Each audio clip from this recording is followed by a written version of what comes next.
Hindi dictation गति 80 शब्द प्रति मिनट।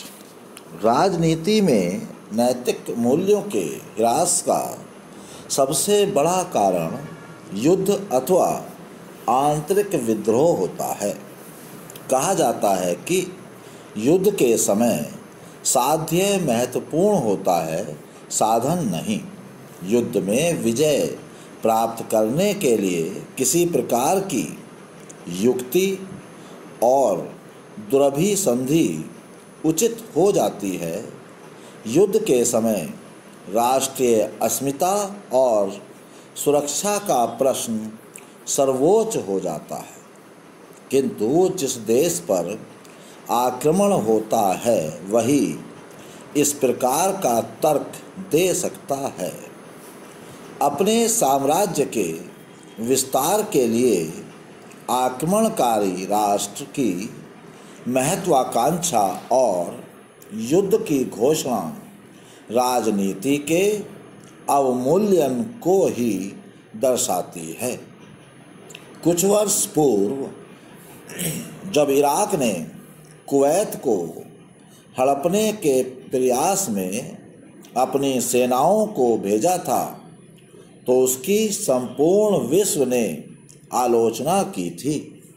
इसी प्रकार वर्ष 2003 में जनसंहार के शस्त्र रखने तथा आतंकवाद को बढ़ावा देने के नाम पर संयुक्त राज्य अमेरिका ने सहयोगी देशों के साथ जब इराक पर आक्रमण किया तो उसमें विश्व कल्याण की अपेक्षा छल और प्रवंचना का भाव अधिक था।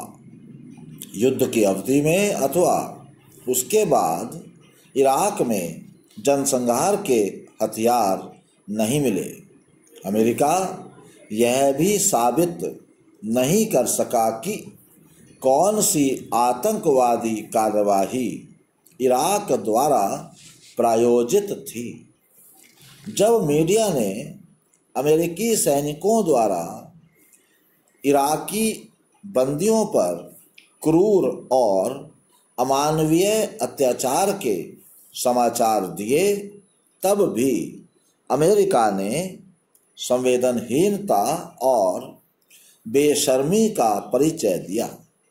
युद्ध की भांति आंतरिक विद्रोह के समय भी राजनीति नैतिकता को तिलांजलि दे देती है।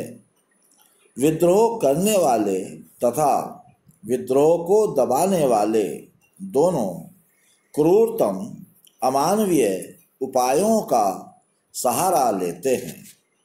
कुछ समय पूर्व नेपाल में महाराजा और उनके परिवार की जिस प्रकार जघन्य हत्या हुई वह दिल को दहला देने वाली थी।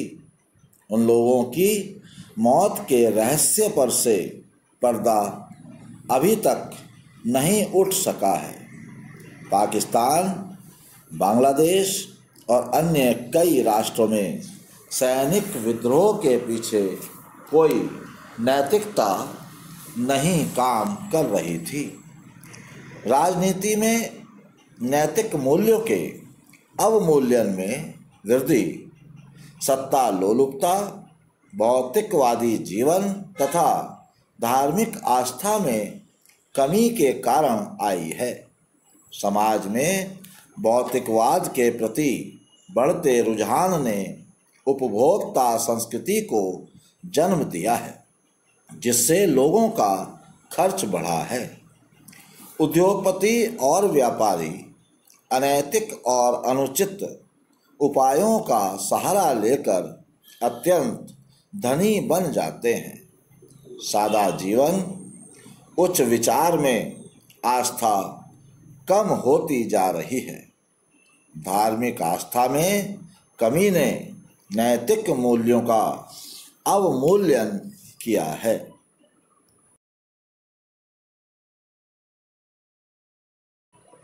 तो आज के लिए बस इतना ही। धन्यवाद।